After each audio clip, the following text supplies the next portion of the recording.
Hi, Ross. Hey, how's it going? Nice to see you. Thanks very much for taking your time today. I really appreciate it. Thanks to me for making Oh, me it's great happy. chatting with me. Every so often, I feel the need to help a young fella out and maybe motivate somebody to do something great with their life. So You will definitely motivate a lot of people today. great, good.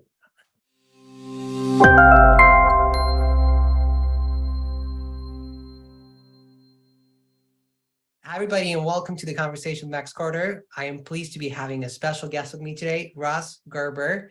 Not only he's the co-founder and CEO of Gerber Kawasaki Wealth and Investment Management with over $2 billion under management, but all titles and numbers aside, I hope you all will be able to discover Ross's personal values and wisdom he came to share with us today. Ross, welcome to the show. Thanks for having me. Cheers. Well, I know that ever since you were a child, you have been interested in investing. You even mentioned once that it all started when you received your first Apple and Disney stock as a gift for your birthday. Yeah. With the rise of retail investors, many people today are gaining that interest as well. So I was hoping if you could provide me with any advice for those in their 20s who are just beginning their investing journey. So the earlier you start investing, the better, obviously. And when I was a kid, I was lucky. My grandfather was actually an investor and retired, and my father is still a hardworking guy who didn't save his money. And so I had this dichotomy of how come grandpa doesn't have to work and dad works so hard and he's working on Saturdays. I think I'd rather have grandpa's path, what's he doing? And it was the stock market. And when I figured this out as a child, I was kind of fascinated with this concept of investing and earning money, because back then they would send you dividend checks in the mail. And so my grandfather would go to the mail, and there would be checks, $154, $213. And I'd be like, Grandpa, how come Lockheed Martin sending you a check every, and he's like, this is how stocks work. They pay you dividends. And I was like, man, you got it made. Where are we going today, Grandpa? And my grandpa actually wasn't rich. He was actually pretty middle class. But when you're a kid, you don't really determine this. You kind of are like, is grandpa fun or not fun? And he was super fun, and he had a lot of freedom in his life. And I sort of said, wow, this is great. And my dad is a very successful guy, and he loves what he does, but he always spent the majority of his money. And so I got into financial planning and investing because I really wanted to live a life with financial security and income that I could generate through investments.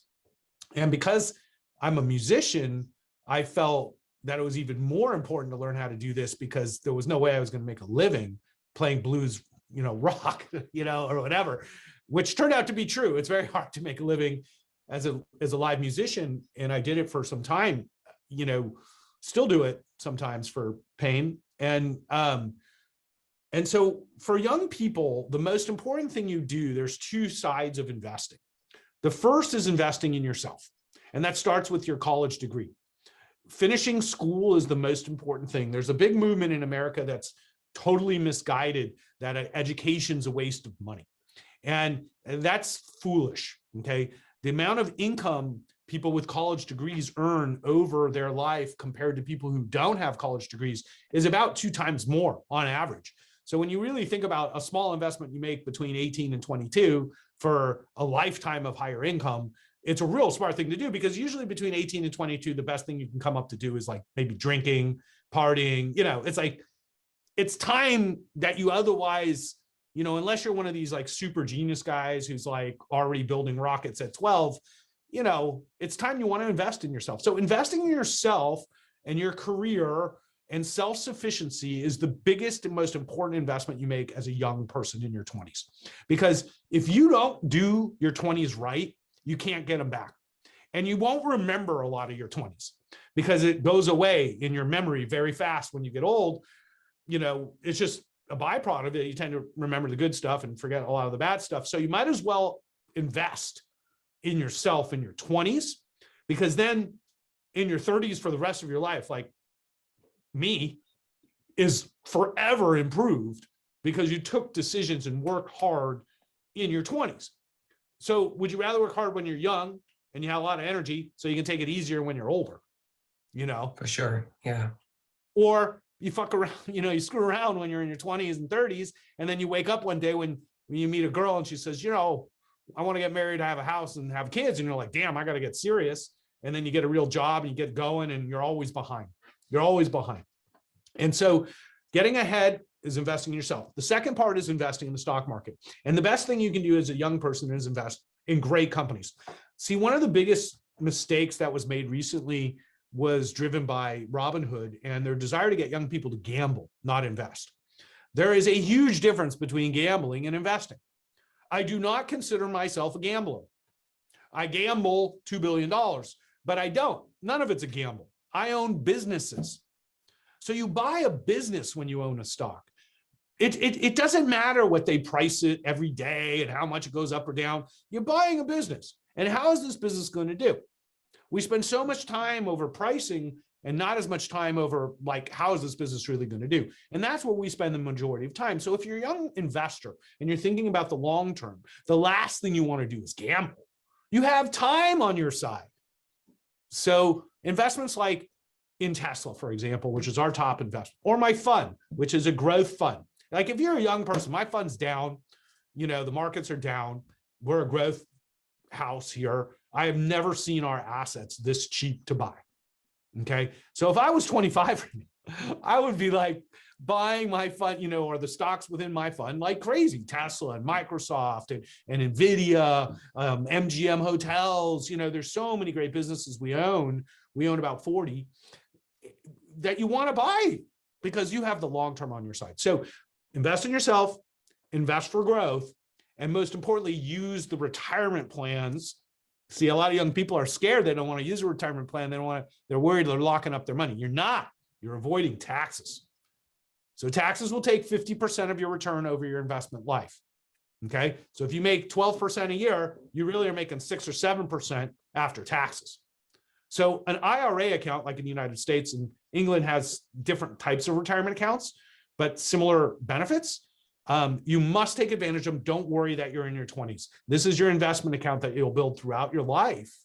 And you want to not pay taxes annually. It's a huge, huge advantage. Yeah, I appreciate it. I think it's really important to invest in yourself. And I think it doesn't stop in your 20s. It goes all the way through. You constantly got to keep learning. Yeah. And I think investing to me is not only about putting your money into stocks, right? So as you mentioned, it's about mentality of investing your time and money or other resources into something, hopefully over the long term. Time and money go into education, time and money into relationships, right? We build and so on. Absolutely. See, a lot of young people hang out with their high school or college friends, and maybe a bunch of them are kind of losers.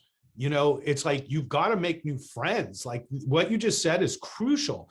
Like the relationships you build as a young person will help propel your career. A lot of young people are just sort of in the like, oh, we don't like think this way, but that's just not the way older people think. So eventually you either align yourselves with people who are like you and want similar successes and you can all do business together, or you hang out like, you know, with a group of people that basically aren't going to do anything and they don't help you at all. So like, what's the point? Your time is actually the biggest asset. For sure. And as you mentioned, so your fund focused on technology, clean energy, transportation, among other things. You're also known as a strong supporter of Tesla. So I'm curious, what kind of impact do you wish to create through your fund? And how do you see our world in 10 years? Yeah, so that's kind of what drives me. You know, I'm not what I would say an investor whose sole purpose is just to change the world. We're here to make money. I wouldn't be here if I wasn't good at making money for my clients. You know, we see this as a huge opportunity, you know, but when you think about the future and what affects our lives, and my goal is to live as long as possible in a world where my son or my family can play on the beach and do all the things I did, go to forests and hike and, you know, have clean air and water, you know, like the basic things that humans need. You'd think, well, everybody would want this. Well, that's not the case. What's happened in our society is we have people who only care about money, and then we have people who care about society. And maybe they care about money too. But the people who only care about money, let's say oil producers or cigarette companies or handgun companies, for example, their goal is to maximize profit, even if it's at the expense of society. Okay. So when I started investing we're what we call activist impact investors. So our goal is to impact society in a positive way and make money doing it. And so when you think about, for example, clean energy and transportation, which is one of the biggest themes, investment themes we have, which is about 25% of the money. Right now, it's about 23% of the fund, and about the same in the money that we manage is in clean energy and transportation. And it's not just because we have to do this or else we're all going to die from climate change at some point. Maybe not us, maybe our kids, or maybe you. Or our lives will be severely impacted where we can't do the things we want to do because it's too hot, too cold, too windy, or our houses are destroyed or whatever, And so there's this huge positive impact if our investments are successful. Secondly, there's a huge profit potential because the bottom line is dirty energy isn't really that efficient. It's the least efficient way to actually create energy. It's the easiest, but I get it 100 years ago when we found oil and we created cars, and that was new technology. That was new tech. We built it for 100 years, and now it's ruining the world. So when you think about where we can make a big impact and make a lot of money, is the transition to an electric future. And that transition is well on its way, and it's led by Tesla. Tesla is the #1 company in the world when it comes to what we consider the 3 main tenets of technological innovation as we move forward in the next decade. First, obviously EV, okay? So transportation has to be solved, okay? So they've solved it. We now have 4 factories up. We got to get the 2 of them running. 2 of them are running. 1 was shut down for a month or 2. Now it's up. This was the toughest quarter for Tesla they've had in a long, long time. A long time, probably since 2018. Stock price reflects it. Amazing opportunity, because when you look out into 23 next year, of course, that's only 6 months from now. Boy, factories finish ramping. We've done the ramp several times with Tesla. It's super expensive and stressful the first 6 months, so maybe a year. So when you look into Q1 of next year, their delivery numbers are going to be insane, just insanely good. So everybody's worried about deliveries this quarter. It doesn't matter. It was like the worst quarter they've had in several quarters because they were shut down in China. But now China's up, and now they're expanding China, and they think they're going to do up to 1 million cars a year out of the China factory, which is a substantial increase in production. So we think that electric vehicles currently in the United States, about 5% of sales. So 95% of cars still sold are non-EV. And now it's $6, $7. In England, gas is like $20 a gallon or whatever. It's like insane. Like Americans are so spoiled complaining about $4 and $5 gas, but like in Europe, it's a disaster. Okay. So Tesla opens a Berlin plant at the best time ever for, if a European doesn't get up in the morning and think, I want an EV, they're insane, right? Like, why would you pay $20 a gallon? So as oil prices go up, the value proposition grows dramatically. And what's happened is the value of Tesla vehicles has increased. If you bought a Tesla a year ago, it's worth more. It's actually worth more today because there's so much demand to avoid spending $5,000 or $6,000 a year on gas. Okay, so that's EV. The second is battery technology. Battery technology is huge. Now, here in California, we have a new problem. We have so much renewable energy, but the problem is we don't have enough storage. Okay, so clean energy doesn't work without storage because at night, the wind doesn't blow as hard and the sun doesn't shine, but we still need energy. And so what happens in California is all day long, we've got renewable and we've got backup. But when night comes around, if it's super hot and everybody's running air conditionings, then we got to flip on all these really bad natural gas type plants that we have to make up the difference. So they're now trying to change some rules to create more battery storage. So batteries are like literally, I would say, the heart and soul of the green revolution. Without new battery technology and mass production of batteries, we can't really achieve any clean energy goals. So this is a huge area where Tesla is a leader in and one of the largest creators and suppliers of battery packs and mega packs now to utilities. And this is going to be an amazing business, but it's basically constrained by their ability to make batteries. So as many batteries as any company in the world can make, we just added an investment in BYD in China because their batteries are just incredibly good and they're scaling and they're making a lot of cars and batteries. Okay. And so anybody making batteries in scale, you got to own it, because that's like crucial to the entire ecosystem. And then the third element of Tesla is AI autonomy. Okay. I drive full self-driving every day. My car drives me to work. Now it's not perfect, but it's getting better every day. And it's amazingly good.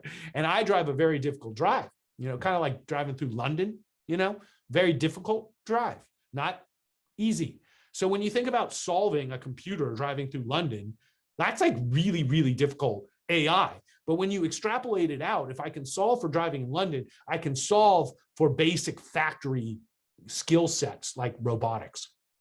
AI and robotics is the most exciting next step for Tesla that most people don't understand. Now, I've seen the robot, and the robot isn't really going to be that human looking robot, The robot's going to be very specific to each task that it will create. And it will have a brain and eyes like full self-driving and be able to do many of the tasks that people do today that maybe are dangerous or unhealthy. So this is a huge opportunity, AI, autonomy, and robotics. So those are the three elements of investing for the future that we're most bullish on from a technology perspective, but also from a clean energy and transportation. Well, the future sounds exciting. The future's, I mean, come on. There's so many cool things. Like I'm seeing, like we do a lot of stuff in gaming, for example. We're big, they call it the metaverse. I call it gaming still. But, we own Microsoft, one of our top holdings. Microsoft's buying Activision. Activision was a horribly mismanaged company with wonderful games. When you think about a metaverse like Call of Duty and the commerce opportunities that weren't really being, used by the video game companies because they're not really selling ads in game, like ads like, you're running through a town. Why isn't it a McDonald's or why isn't it a, JCPenney or whatever? Like they don't even sell in-game ads. Then you go to Roblox, which is one of our investments, which I love this company. Like I love Roblox. When you're talking about social gaming, that's the next generation of social media. Young people today, I don't think are going to use Facebook and Instagram. Like I'm talking kids. Because know why? Because my kids aren't going to be allowed. So my kids aren't going to be allowed to use Facebook or Instagram. But they're allowed to use Roblox. And you know who's on Roblox? All their friends. And you know what they do on Roblox? They communicate all day, just like social media, except they're playing games now. The next Facebook is Roblox.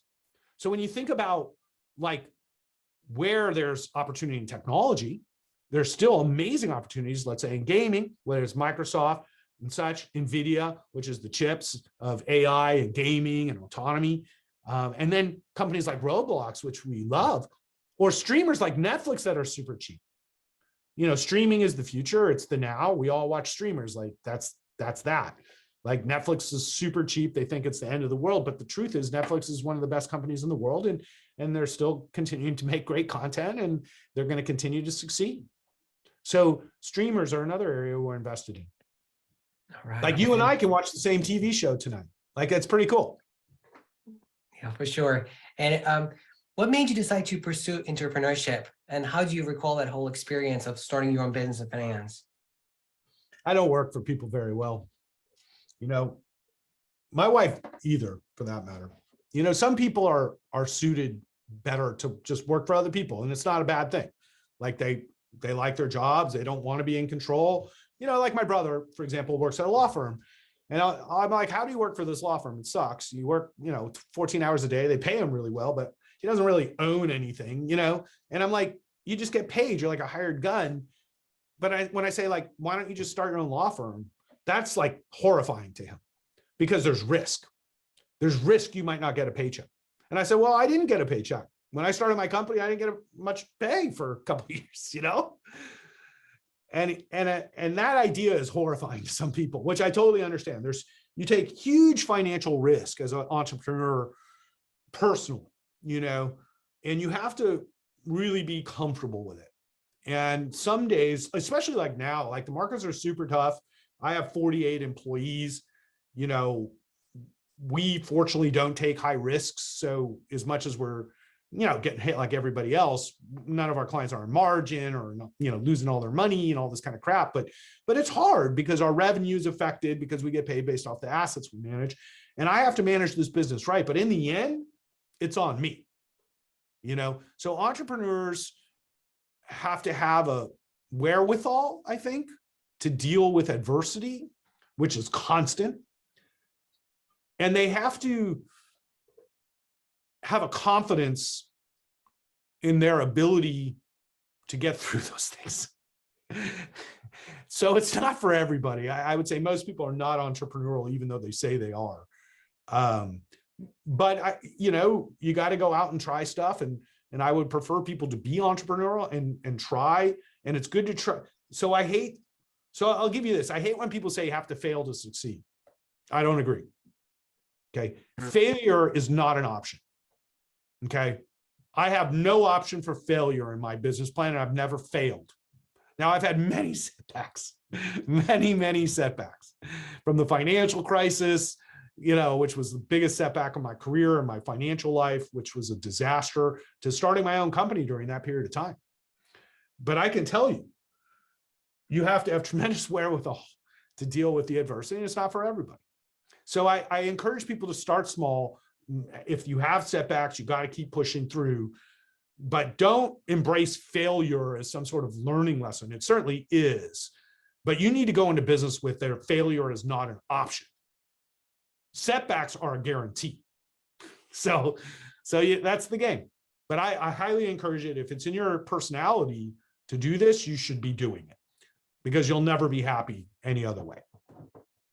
I love it. And, I talk a lot with my mentors about leadership, and a genuine leader is many things: confidence, passion, commitment, you name it. Personally, to me, you resemble a leader. And my question is, do you consider yourself as such? And what does it mean to you being a leader? How do you demonstrate that? Oh boy.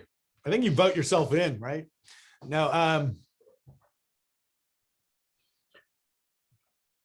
I guess I relish, in a way, leading. I think some people are just kind of born for it. I watched Patton. It's a movie about World War II general when I was a kid. And this guy was nuts, and he won the war. He was an incredible leader, not a perfect leader. And you learn lessons about leadership from different places in history. I tend to study history and leadership through military history. And I've studied management and military history across many different time periods as well as cultures. The best leaders are the ones that are willing to die for their people. Leaders should be willing to walk the same path that their people are willing to walk. Leadership is about an example. It's an example that you just are, not something that you try to create or an illusion. You see a lot of illusionary leaders like Donald Trump, where really it's just the perception of leadership, but really a disaster, right? We see this a lot in politics. I think Boris Johnson is a perfect example of a horrible leader.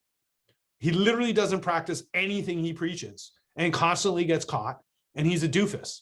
And I think a lot of people in England think that, because you can't say everybody has to be strict about COVID and then have parties at your house every night. That's not leadership. Leadership is you do exactly what you're telling other people to do, and you show them how to do it. And so we have a severe leadership crisis in the world. That's why people like Putin are in some ways winning, because our leaders have become, in some cases, just weak or old or incompetent, really. And so there is a leadership deficit in politics, but not in business. And you see great leaders like Tim Cook at Apple. Love Tim Cook. Me too. And I don't always love what he does because he's not a very bold leader. Like, he's not going to go and acquire Netflix right now, which I think would be a really good idea for Apple. And I've said it for 20 years. And boy, he could buy, God, don't get me started. But Tim Cook isn't going to do that. But when an issue happens, he's always so sensitive to what's important. And when you think about Apple, you always feel positive about it because of his leadership. And people don't feel the same about Tesla and Elon, unfortunately. I would consider Elon the best leader. He's not. He's actually really poor at leadership. What he's really good at is getting the best out of the best people. But if you're not the best people, it doesn't work well at Tesla. So he loses lots of people. Lots of people are unhappy. Tesla gets sued by employees and stuff. Now, they've been wildly successful, and his method of management works for a certain group of people, and they've achieved amazing things. And it's almost like the special forces. The problem is if you're not quite that caliber, Tesla isn't for you. And that's a lot of people who are pretty good that they lose. And that's not always a great thing in running a business. And you see that reflected a lot in the challenges that Tesla often faces, where we see similar leadership styles in Netflix with Reed Hastings. I mean, it's just a cutthroat style and people get fired. You know, they practice what they preach. And I think that Ted Sandros is a good leader, but the amount of insecurity of an employee at Netflix is huge. And they kind of thrive off that. I don't know if that's the best way to lead a company. I do like the leadership style of most of the CEOs that we do business with. And the ones that I don't love their style are also still very effective leaders. So there isn't one way to lead. But I prefer leadership that is more stable in building teams that last. How do you become a better leader? Yeah. Listening to your people. And sometimes they think I'm not listening. They don't realize I am, you know. And oftentimes they need to listen more. And they don't want to. You know, the younger generation, they're pretty spoiled. So they're not really used to pain, you know. And sometimes there's just only pain involved with success, you know, like there's no way around a 12-hour day, you know, it's just, that's my day today, you know. Not everybody wants to do that. And you got to kick some people in the butt to do it. But I think you have to evolve. I would think that the way I managed my company 20 years ago isn't even close to the way I do things today.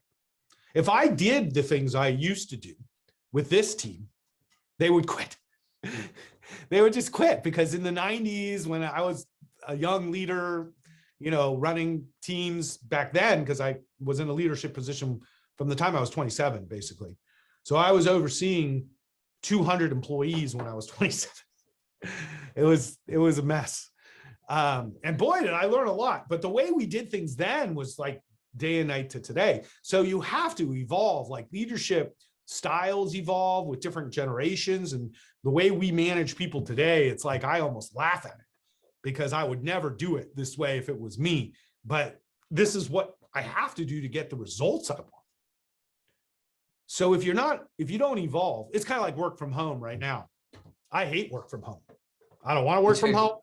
I love the office. We have this awesome office. I love my teams. We all hang out.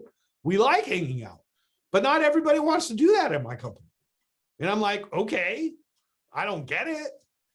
Like, markets are tough. It's nice to have your coworkers around to sort of like help you when you're getting beat up and clients are all nervous. You know, it's nice to go out to lunch and kind of like be together, right? I'm collaborative by nature. I don't want to Zoom collaborate. And so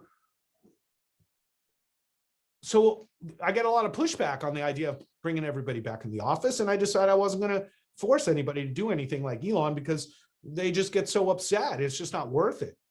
So what I decided to do was opposite, make it so great to be in the office that if they don't want to come in, they don't have to come in. It'll be great for the people who come in. But if you want to grow your career at my company and you're not in the office and you're not really working with management, you're not going to grow. So it's kind of a catch-22. But you have to evolve. You just have to evolve. I love to hear that. And you know, well, you know, we've spent like the last 30 minutes talking about one of your passions, which is, you know, investing. And I thought it would be only fair to bring up another passion of yours, which is music. So my question is, what kind of music are you into? Tell me a bit more about your music journey. Well, I mean, that's a whole nother podcast, but Well, I have several music companies that I work with currently. We've been doing a lot of streaming online music, nocapshows.com. If you go there, we've got live music now, free live shows from all around the country. My other business, Cocoon Malibu, which is an incubator for young artists, which is actually quite a difficult business. And then playing myself and working with venue owners and helping, grow what I would call live music with instruments. So I play music. That's really it. I'm a blues guitar player. I play jazz. I play rock. And I believe in bands. Like I want to keep, music alive. Actually, London has some of the most incredible history of music of any city in the world. And some of my favorite artists of all time were all playing in London in the same bars in like 1966 and 67.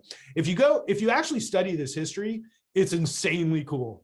Like the bar scene in London in 66 was like so awesome. It was like the Beatles pissed off about the Stones, and then Hendrix like rolling through a bar and blowing everybody away, and Clapton like, what the hell's going on over there? Like that was a bar in London in 66. So that to me is what I want to keep alive, where young artists who are super talented will have a place they can actually do this. Because what's happened with technology and music and DJs is it sort of discouraged the playing of instruments as a group.